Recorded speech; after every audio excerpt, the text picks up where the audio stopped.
खबरों का lunch box. नमस्कार, रेडियो 99 पर आपका बहुत बहुत स्वागत है। मैं हूं आपके साथ अभिषेक गुप्ता और आप सुन रहे हैं खबरों का लंच बॉक्स। गन्ना किसानों के लिए क्या आए खुशखबरी। अब किस कंपनी ने किया छटनी का ऐलान, किसने किया नई कार खरीदने पर सब्सिडी का ऐलान, बताएंगे आपको। और इसके अलावा भी होंगी बिजनेस और पर्सनल फाइनेंस से जुड़ी कई और बड़ी खबरें। तो चलिए खोलते हैं फटाफट खबरों का लंच बॉक्स। तो लंच बॉक्स के पहले डब्बे में गन्ना किसानों के लिए बढ़िया खबर है। उत्तराखंड सरकार ने यूपी की तर्ज पर गन्ने का समर्थन मूल्य 20 रुपए प्रति क्विंटल बढ़ाया है। उत्तराखंड सरकार ने वर्तमान पेराई सत्र 2023-24 के लिए गन्ने की नई कीमत पर खरीद का ऐलान कर दिया है। गन्ने की अगेती और सामान्य प्रजाति का राज्य परामर्श मूल्य यानी कि एएसपी क्रमशः 375 और 365 रुपए प्रति क्विंटल घोषित कर दिया गया है।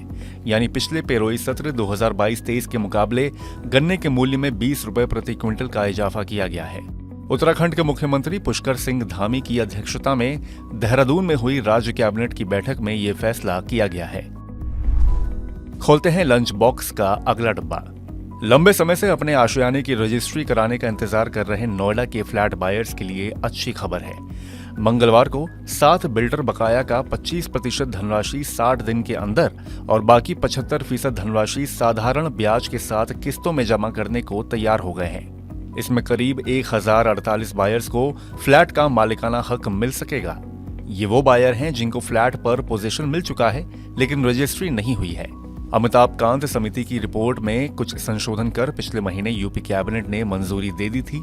इसके शासनादेश के तहत बिल्डरों को 1 अप्रैल 2020 से 31 मार्च 2022 तक 0 पीरियड का लाभ दिया जाएगा। इससे उनका 20 से 24% तक बकाया कम हो जाएगा।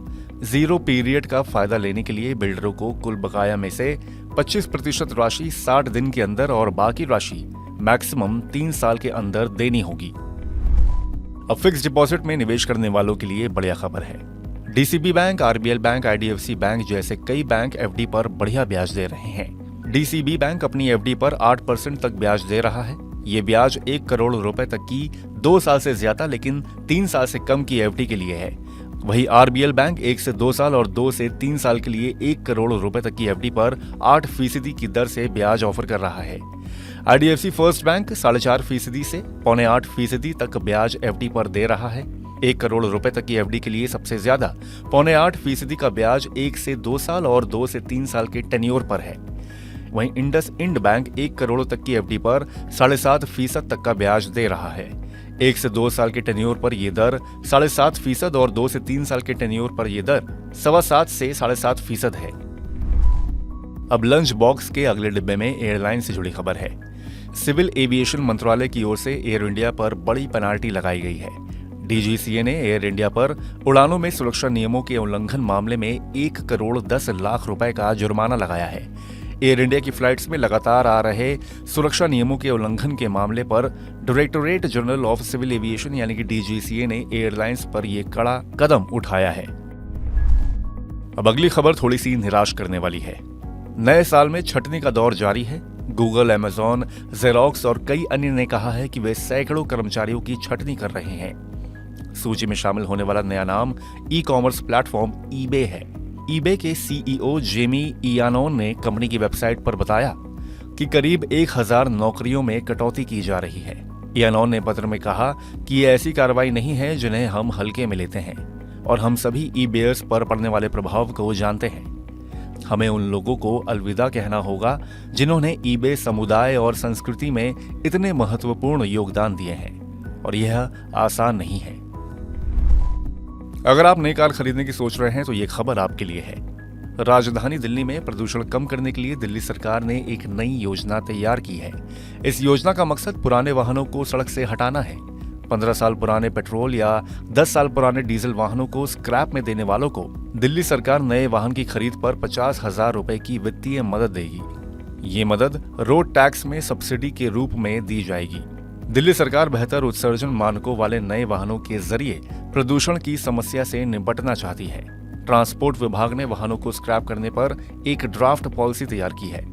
2021-22 और 2022-23 में दिल्ली में करीब 55 लाख पुराने वाहनों का रजिस्ट्रेशन कैंसिल किया है। इसमें से केवल 1,40,000 वाहनों को ही स्क्रैप किया गया है। इसी के साथ हम लोग आ गए हैं लंच बॉक्स के आखिरी डब्बे में। लोकसभा चुनाव के बाद 5G टैरिफ महंगा हो सकता है। टेलीकॉम कंपनियां मोबाइल टैरिफ में 20% तक की बढ़ोतरी कर सकती हैं। टेलीकॉम कंपनियां प्रीपेड और पोस्टपेड दोनों तरह के प्लान की दरें बढ़ा सकती हैं। बैंक ऑफ अमेरिका ने अपनी रिपोर्ट में कहा है कि टेलीकॉम सेक्टर अपनी स्थिति सुधारने पर ध्यान दे रहा है। टेलीकॉम सेक्टर की स्थिति अच्छी नहीं है।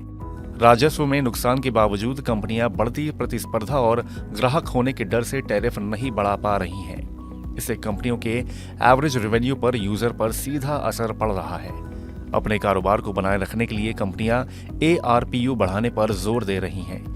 मोबाइल टैरिफ की कीमतों में आखिरी बार नवंबर 2021 में इजाफा हुआ था। उस समय टेलीकॉम कंपनियों ने 20 से 25% तक दाम बढ़ाए थे। इसी के साथ बंद करते हैं खबरों के लंच बॉक्स को। उम्मीद है कि इसमें पेश की गई खबरें आपको पसंद आई होंगी। अगर ऐसा है तो हमें कमेंट करके जरूर बताएं। बाकी बिजनेस, पर्सनल फाइनेंस और कॉर्पोरेट जगत से जुड़ी और खबरों के लिए सुनते रहिए रेडियो मनी 9 और डाउनलोड कर लीजिए हमारे मनी 9 ऐप को। मनी 9 की पूरी टीम की ओर से आपको गणतंत्र दिवस की अग्रिम बधाइयां। अब अगला लंच बॉक्स लेकर मैं आऊंगा सोमवार को। तब तक के लिए लेता हूं अलविदा। खबरों का लंच बॉक्स।